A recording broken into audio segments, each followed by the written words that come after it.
소중한 나 무한행복.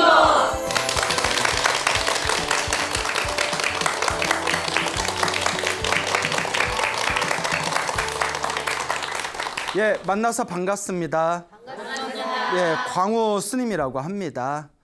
우리가 살아가면서 행복과 불행이라는 것을 끊임없이 경험하게 됩니다. 그렇죠? 네. 예, 어떻게 올해는 많이 행복하셨는지 모르겠습니다. 아니요, 예, 아니요 하니까 굉장히 분위기가 그래요. 넘어갑시다. 예, 자, 이 행복과 불행은 다 누가 지은 업이라고 했죠? 예, 자기가 지은 업입니다. 그래서 우리가 복이 많으면 행복을 끊임없이 경험하게 되고요. 복이 없으면 복이 없는 그 자리가 바로 불행입니다.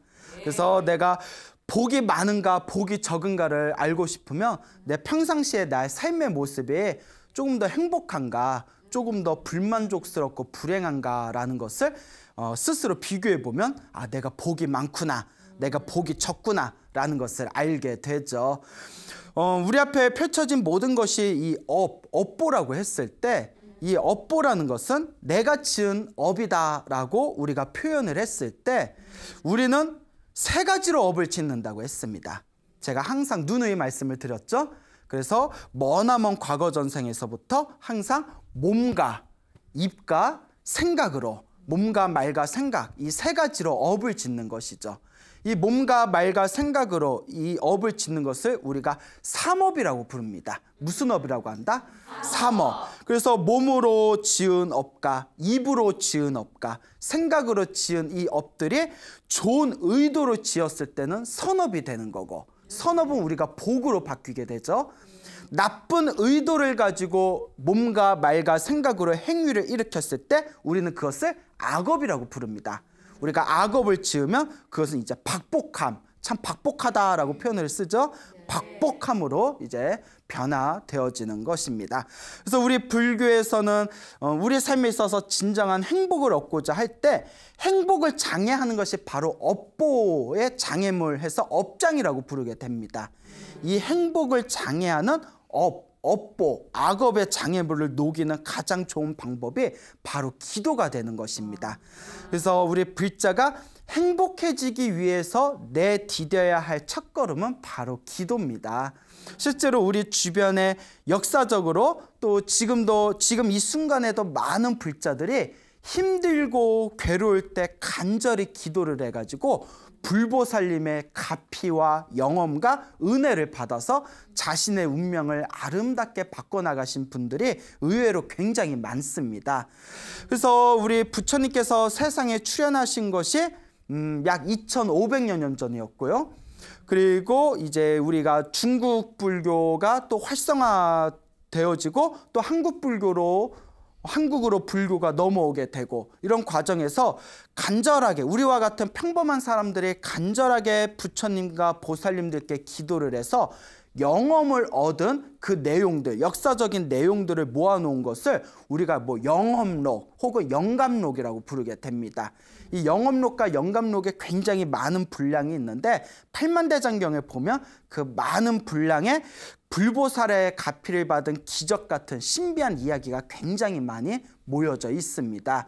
그래서 그 이야기들을 보면 와, 이걸 진짜 믿어야 되나 말아야 되나 할 정도로 정말 기적 같고 그런 신이한 이야기들이 많은데 사실 정말 내가 평소에 제대로 기도를 해가지고 불보살의 가피와 은혜를 경험해 본 사람들은 그런 역사적으로 내려왔던 기적 같은 이야기들을 듣게 되면 절대 의심을 하지 않게 되죠.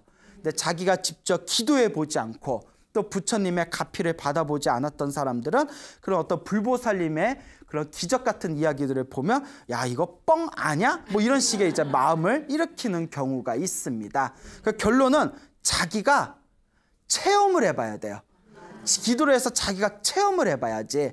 바닷물을 마실 때 이게 짠지 단지 자기가 직접 먹어봐야 되듯이 음식 맛을 알고 싶으면 자기가 직접 주워 먹어야 되듯이 정말 자기가 기도를 해봐야 정말 기도라는 게 효과가 있구나, 불보살의 기도의 가피가 있구나라는 것을 내면에서 느끼게 될 수 있는 것입니다. 옛날 그 중국의 위진 남북조 시대, 여러분 남북조 시대 다 옛날 세계사 시간에 다 배우셨죠? 예, 진짜요? 예, 기억나요? 예, 위진 남북조 시대라는 그런 시대가 있었어요. 이 위진 남북조 시대 때 축법의라는 스님이 계셨습니다. 이름이 독특하시죠? 축법의 스님이라는 분이 계셨는데 우리 중국 불교사의 그 기록에 남아있는 큰 스님이세요. 그래서 수행을 많이 하시고 특히 부처님의 경전을 아주 깊이 자세하게 연구를 하셨던 그런 어떤 부처님 교학의 대가입니다. 근데 이 축법의 스님이 워낙 명성이 높고 또 이제 학문의 깊이가 뛰어나다 보니까 주변에 항상 수백 명의 스님들이 뒤따를 정도로 그런 아주 명망이 높으신 스님이셨는데 이 스님께서 어느 날 갑자기 이유도 없이 가슴에서 화가 치밀어 오르는 병에 걸리셨대요. 가슴에서 화가 치밀어 오르는 이 병을 우리가 두 글자로 뭐라고 하죠?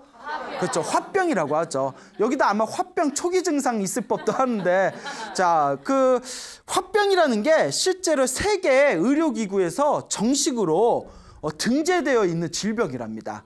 예, 그래서 화병이라는 현상이 실제로 있고 한국인들만 고유로 가지고 있는 병이다라는 식으로 기술이 되어 있대요. 이게 어떤 학자가 말하기를 한국인들은 이렇게 좀 옛날 유교 봉건 시대 때부터 참아야 되는 거 있잖아요. 특히 화병은 남자가 많이 걸려요, 여자가 많이 걸려요? 그러니까요, 여자다. 왜 이렇게 소리를 질러요? 그래, 여자라는 이유만으로 왜 소리를 질러? 예, 무섭게. 그래서 여성들이 이제 굉장히 화병이 많다 하는데 화병이 굉장히 고치기가 힘든다고 합니다. 이제 고치기가 힘들어요. 근데 화병 고치는 제일 좋은 방법 중에 하나가 예전에도 몇 번 언급을 했는데 절입니다. 절이 굉장히 좋아요. 실제로 과학적으로도 증명이 됐는데 몸에 이렇게 이제 그 몸의 신체 스캔을 했을 때 가슴하고 머리에 화가 뜨거운 화기운이 있으면 그 스캔을 할 때 머리하고 이제 가슴 얼굴 부위는 시뻘겋게 이렇게 찍힌답니다. 근데 108배를 딱 하고 나서 다시 찍으면 머리하고 가슴에 있는 빨간 부분이 밑으로 싹 내려가고 파랗게 바뀌어 있는 거, 시원하게 바뀌어 있는 걸 발견하게 된답니다. 그래서 절이 화병이 굉장히 좋습니다. 그래서 주변에도 가슴 답답하거나 막 화병이 있으신 분들이 꾸준하게 절을 해가지고 몸의 큰 건강을 되찾은 이야기가 우리 불자들 주변에 그런 이야기가 굉장히 많습니다. 자, 어쨌거나 이 스님이 축법의 스님이 가슴에서 걷잡을 수 없는 화가 치밀어 오르는 화병에 걸리셨는데 아마 전생에 업병이었나 봐요. 이유도 없이 그 큰 스님이 갑자기 화가 치밀어 오르는 병에 걸리니까 이 불기운에 자꾸 가슴에 뜨거운 기운이 느껴지니까 하루가 지나고 이틀이 지나고 몇 날 며칠이 지나니까 이제 몸이 굉장히 이제 쇠약해져 버렸답니다. 그래서 이러다 내가 큰일 나겠다 싶어가지고 그 온갖 약도 먹고 용한 의사들도 만나봤지만 도저히 치료가 될 기미가 없더래요. 그래서 우리 불교에서는 이번 생에 질병, 큰 병에 걸리는 이유가 크게 두 가지가 있다고 합니다. 첫째가 이번 생에 관리를 잘 못해서 뭐 그런 거 있잖아요. 뭐 담배를 너무 많이 피웠다든가 술을 너무 많이 마셨다든가 뭐 좋지 못한 음식을 많이 섭취했다든가 뭐 몸에 너무 무리를 했다든가 이번 생에 관리를 잘 못해서 생기는 병이 있고요. 전생에서 넘어온 병이 있답니다. 전생의 업병이라고 하죠. 전생에서 넘어온 병이 있고 또 불교에서는 이번 생에 살생을 많이 하면 무엇을 많이 하면? 살생, 살아있는 생명을 많이 죽이면 다음 생, 다다음 생 항상 몸에 병이 많거나 단명하는 업보를 받는답니다. 그러니까 여러분들도 이렇게 몸에 좀 평소에 병이 많거나 병고 때문에 고생하시는 분들이 있다면 첫 번째가 이번 생에 내가 관리를 잘 못했는지 한번 의심해 보시고 관리를 잘 한 것 같은데도 계속 몸이 처지고 힘들고 괴로우신 분들이 있다면 아이고 내가 전생에 좀 업병이 있나 보다. 전생에서 넘어온 업병이 있나 보구나. 이렇게 의심해 볼 필요가 있습니다. 그 업병을 녹이는 가장 좋은 방법이 무엇일까요? 기도죠. 기도 플러스 하나가 더 있습니다. 옛날부터 제가 말씀드렸죠. 이번 생에 병고가 많은 거는 전생에 무슨 업이 많이 져서 그렇다? 살생업이 많아서 그렇다. 그러니까 살생의 반대가 뭘까요? 그렇죠. 이거 똑똑하시나? 예, 방생. 예, 방생이라. 오랜만에 뵙는 것 같아요. 갑자기 오랜만에 갑자기 생각나네. 오랜만에 뵙는 것 같네. 자, 어쨌거나 방생을 많이 하는 거. 그 몸에 병이 많으면 방생을 많이 하는 것이 굉장히 중요하다고 합니다. 그 제 주변에 있는 불자님들께서도 자꾸 뭐 집안에 우환이 있거나 몸에 좀 이렇게 병고가 심하신 가족분들이 있거나 했을 때 기도하면서 꾸준히 방생을 많이 했더니 집안일이 좀 안정되었다거나 병 때문에 고생하신 분이 굉장히 호전을 했다거나 이런 이야기가 있습니다. 또 방생하라고 했더니 무슨 뭐 베스 뭐 이런 거 있잖아요. 뭐 황소개구리 뭐 붉은기 거북이 이런 외래 어류 어종 같은 거 그런 거 방생하면 돼요, 안 돼요? 그건 방생이 아니라 생태계를 파괴시키는 겁니다. 그러니까 방생도 지혜롭게 해야 돼요. 방생도 지혜롭게 해야 됩니다. 자, 어쨌거나 이 기도하고 방생하는 게 굉장히 중요하다고 합니다. 그래서 이 축법이 스님이 내 전생에 넘어온 업병인가 보다. 그래서 이제 관세음보살님께 간절하게 기도를 올렸답니다. 그래서 간절하게 관세음보살님 부디 저에게 가피를 내려주십시오. 간절하게 기도를 올렸대요.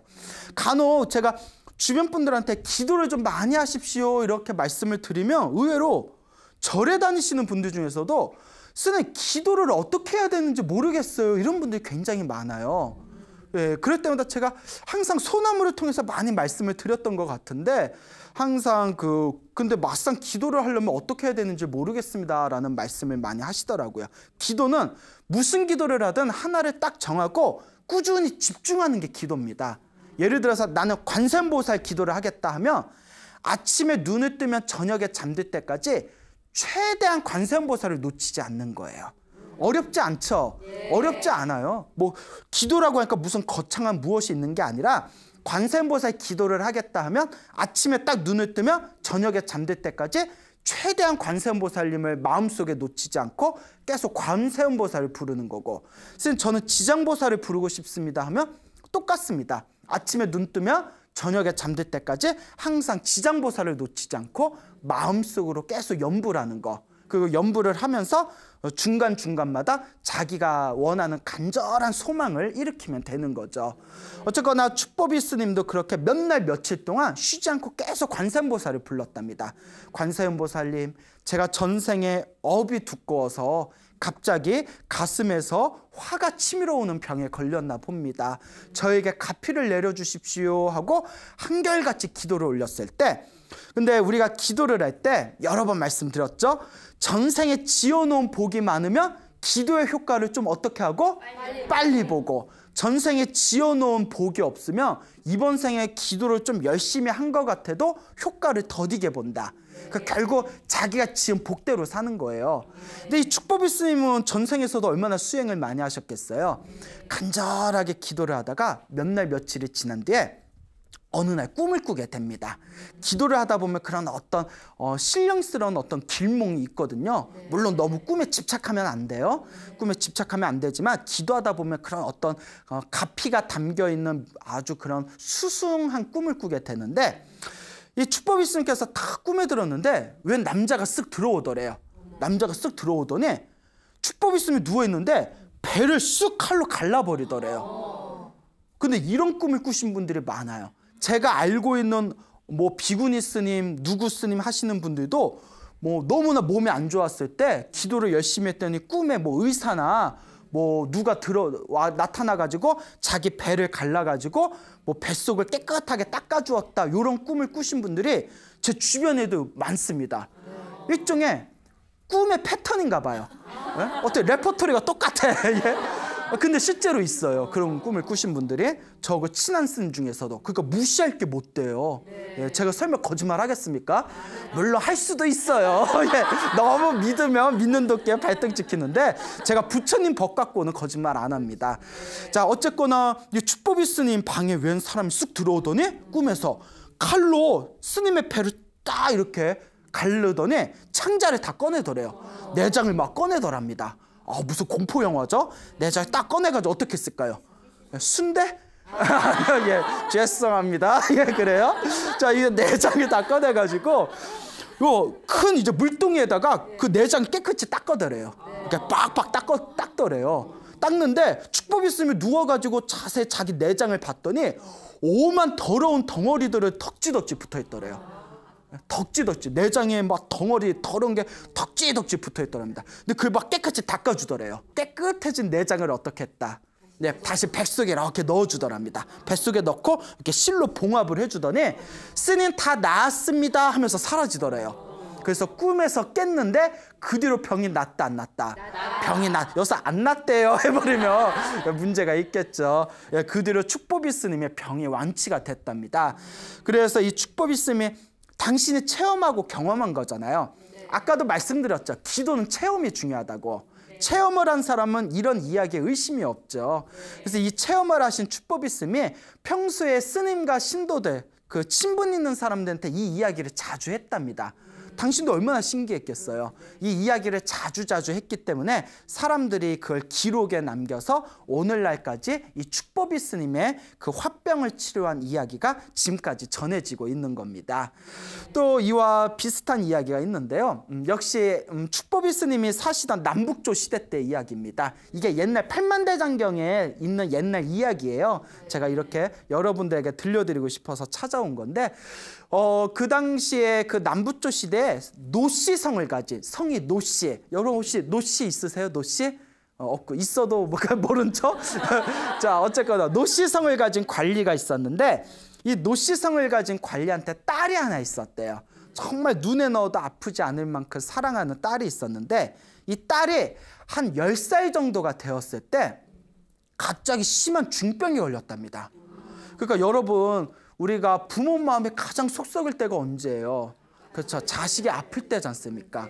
그러니까 자기가 사랑하는 딸이 그때 한 10살이 되었을 때 심한 중병에 걸리니까 온갖 용한 의사들을 데려와도 도저히 치료가 안 되더랍니다. 그 사람이 이제 지쳐버린 거예요. 이 아버지가 어떻게 우리 딸 아이를 빨리 우리 딸을 낳게 할 것인가 하고 고민하다가 사람이 도저히 일이 풀리지 않을 때는 어디에 의지하게 되죠? 예? 스님? 스님?